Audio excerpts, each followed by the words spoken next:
Okay. Is there not a summoning stone for the instance in vanilla? No, unfortunately not. Okay, let's go.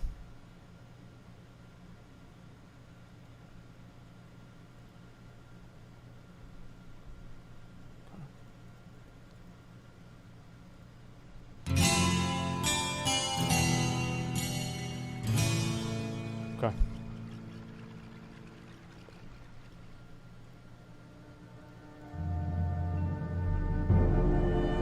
Hey guys, what's up? Madseason here, back with another episode Is this the Grand in the Hardest Marshal Grind grind? series. No, not that kind Let's of see. grinding. In the last episode, we went over the Insane title in its original form, pre-Cataclysm. A pretty extreme grind, but there are others that some would argue are just as tough, if not tougher. It's not...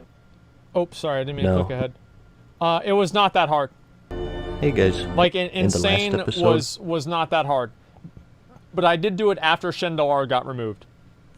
Insane on day one was extremely difficult to do, though. we went over the Insane title in its original form, pre-Cataclysm. A pretty extreme grind, but there are others that some would argue are just as tough, if not tougher. Okay. So, in no particular order, here's 5 more. First up, we have the Winter Saber Trainers, pre-Cataclysm. Okay. This is an Alliance-only faction, this which is actually in its very original state, if you grinded out reputation with them until you were exalted, you would This get is the ridiculous. Winter Spring Frost Saber mount. Since Cataclysm, you can just do a daily quest 20 times to obtain the mount, but There was a Draenei on my server that had this mount before they made the change. It was absolutely disgusting. before then, it was much more grindy. You of course started at neutral and had 65 just rep one per turn in. repeatable quest called the Frost Saber Provisions. For this one, you had to gather 5 50 each of fucking shard tooth rep. meat obtained from killing bears in the area, and That's chillwind great. meat obtained from chimeras. And these meats had a pretty low drop chance, around 10 to 20% I'd say. But completing this gave you 50 rep each, and the way the whole reputation worked was that you could unlock more reputable quests the higher reputation levels you obtained. Yep, I did this. So, at 1500 points into neutral, I didn't do it you pre-nerf, unlocked though. another one called the Winterfall Intrusion, which Yep. required you to kill 5 each of Winterfall Shamans and Ursas in a Furbolg village to the south. Again, repeatable infinitely, Easy. and it gave you 50 Very easy. reputation per turn-in. The last unlock was at the Yep. Honored level, called Rampaging I Giants. did this a lot. This required you to kill 8 elite enemies at the other end of the 17 map. million damage. It did give an extra Legion, by the 25 way. reputation, but the difficulty of the enemies and the travel time made it too This is slow. fucking hard to do. As a result, people usually just stuck with the first 2, and the general strategy was to head to the Furbolg village, and on the way there and back, kill any bears and chimeras you saw to try to complete the meat quest, and just rinse and repeat that about 800 times until you were Obviously. exalted. Now, this did vary depending on I did this back in the day. It was really fucking hard. It was extremely annoying, and it's the way it goes, obviously. But I remember whenever I was trying to be really efficient with this, I actually put my hearth in Everlook so I could save about 5 minutes every hour. That's how insane this grind was. It was fucking ridiculous. how crowded things were. Claim you did everything. Well, I mean, it's on my armory. It's not like it's a secret if I did this or not. If the village was constantly camped, it was probably worth trying to kill those elites all the way on the other end of the map. Easier said than done though if you're talking current content. It's not that So hard. that's a lot of grinding to say the least. Next, let's go over one that only takes 1 kill. It's our first non-reputation grind, and that's the time-lost Proto-Drake. Yep. That sounds pretty easy. Just 1 Easy. kill. He spawns in the Storm Peak zone in Northrend, and he even drops That's a easy. mount at a 100% Everybody chance. has this mount nowadays. So, what the Everybody heck is has he it. doing on this list? Well, for a few reasons. One is, he doesn't spawn at any one location. There are a few different eligible... Think about this. Greek got this mount. Like, you know what? Let me show you guys.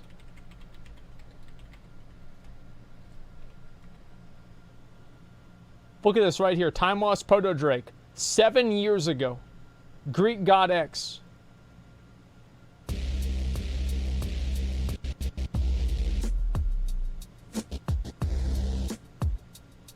Oh my god! I just got the time now! Yes! Oh my god! I just got the time lost project! Oh my There it god! is, dude. They call it time loss for a fucking reason, because I spent about a week! A week! Yeah! Just imagine him doing like this.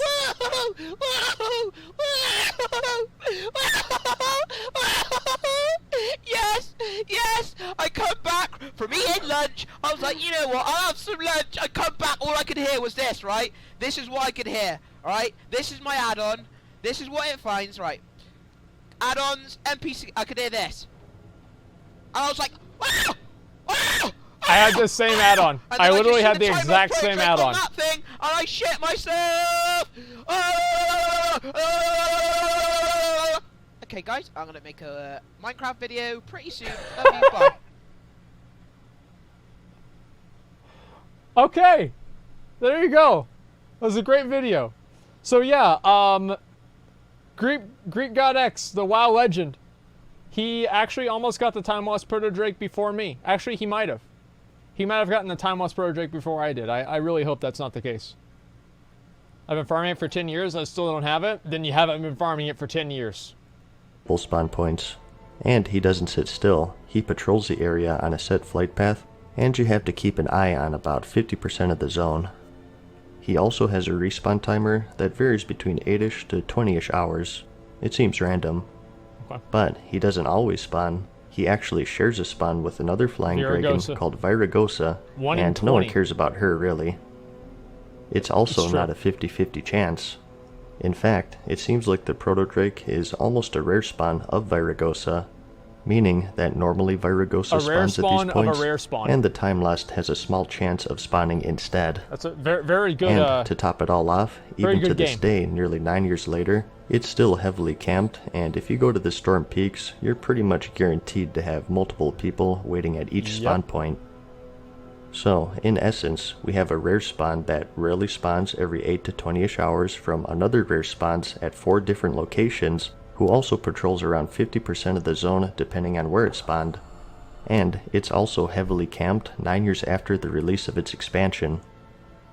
There's a reason why it's called the Time Lost Proto-Drake. Alternatively though, you can just buy it off of the black market auction house, if it pops up there that is, and if you have a mountain of gold. Next, That's a joke, okay? Like getting the Time Lost Proto Drake. Here's what I would do to get the Time Lost Proto Drake. I would literally just go AFK. Like that's the only thing. I went AFK for long enough, and the mount eventually spawned. Like it wasn't really a grind. You just had to sit there for a long time. And our spawn time was nerfed. I don't even fucking know, because nowadays, if one person tags the Time Lost Proto Drake and you're in a group of 5 people, all 5 people get the mount. You guys might not know that, but yeah. So you should farm the Time Lost Proto Drake in groups of 5. That way everybody gets the mount.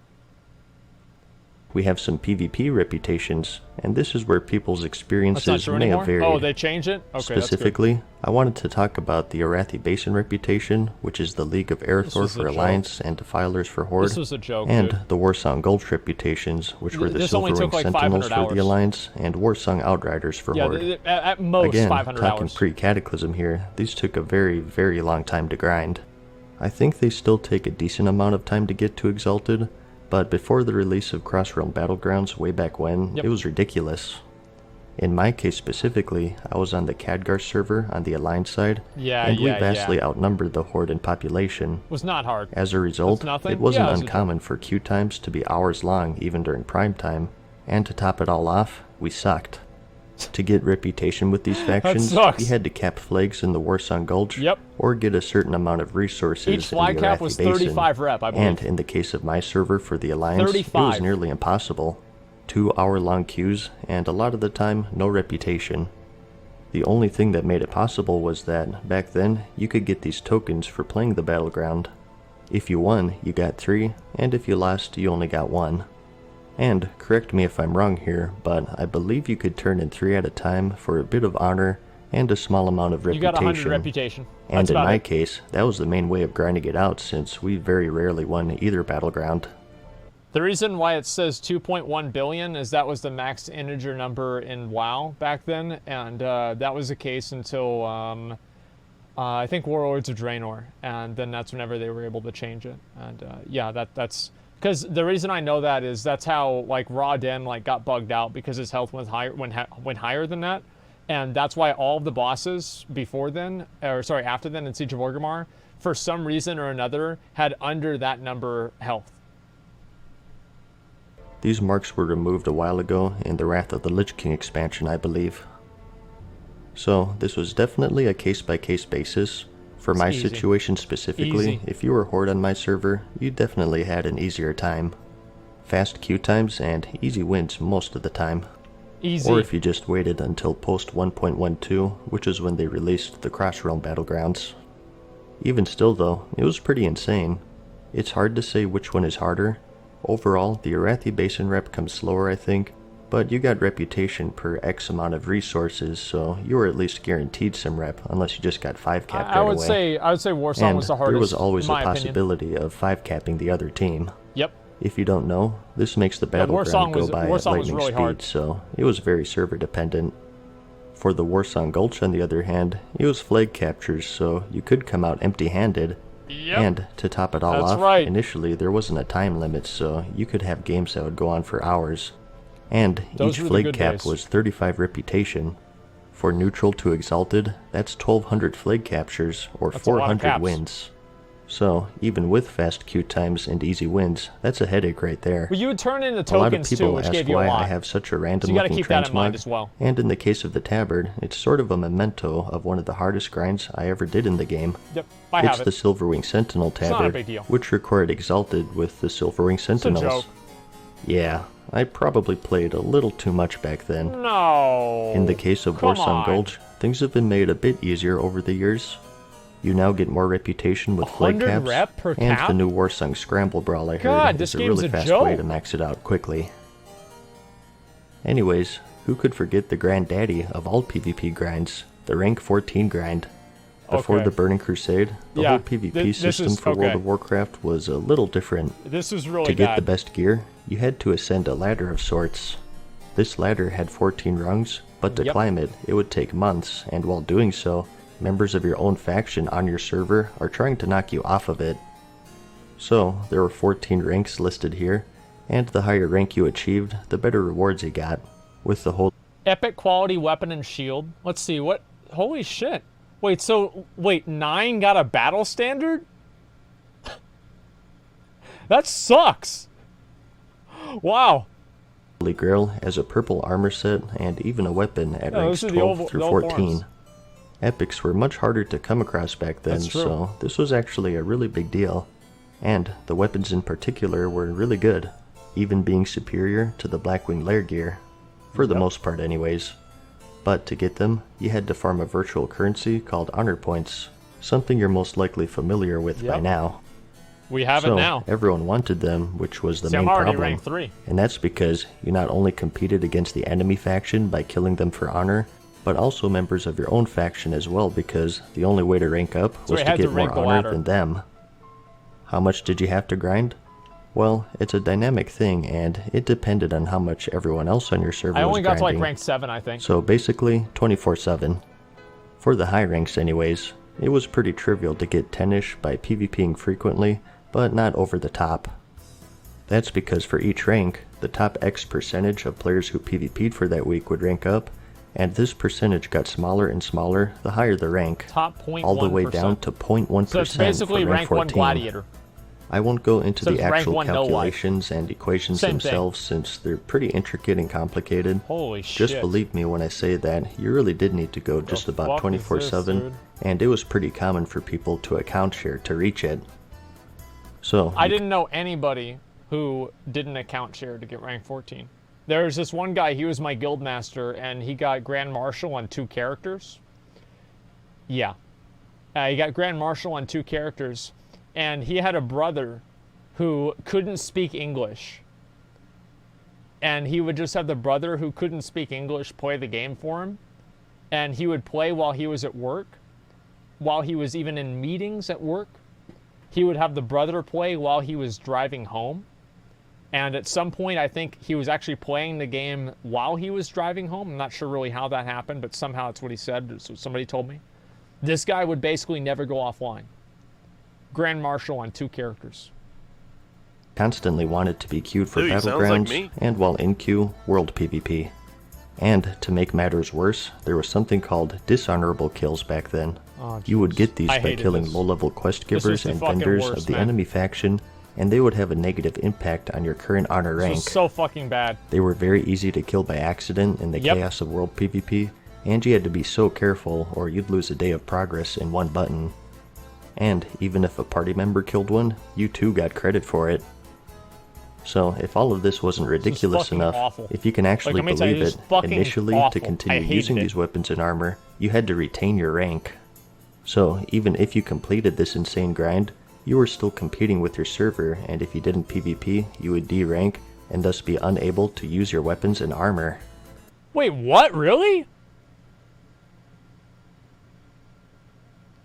What, really? I don't remember that. I don't remember that at all, dude. Until they changed it. Oh, okay, well, whatever. Luckily though, they came to their senses on that one, and Yeah. made it so you just needed to reach the rank to buy the gear, That's good. and from then on, if you D-ranked, you could still use it. Now, I know it's an Grand arguable Marshal thing, Derp. but personally, I think the rank 14 grind was the biggest grind to ever have existed in the game. Say what you want about the insane title and all of these rep grinds, at the end of the day, you can make progress with them. With this Hey, PvP I'm res system, running even in. if you grind your butt off all day, Okay. you could even lose wanna progress come if out and others just, just like, happen to play more than Clear you. that last bit or whatever. Yeah, I PvP'd enough to But get I was just exalted playing with the on Resident Warsong Gulch on my lopsided server, and still, the highest I got was rank 10, so that should tell you how bad the grind was. But that's about it for this one. Tell me whenever As you're about to always, rest. I hope you found the video interesting or entertaining. Yeah, I mean, like it I'm if you waiting, liked Rez. it, and I'll see you in the next one. Peace. Okay, Farewell for now, mortals. so I would say that probably the hardest grind in my mind would be, let's go get S-Font. So we're just gonna aggro everything and then try to, like basically give you enough room to just like res run, okay? Right.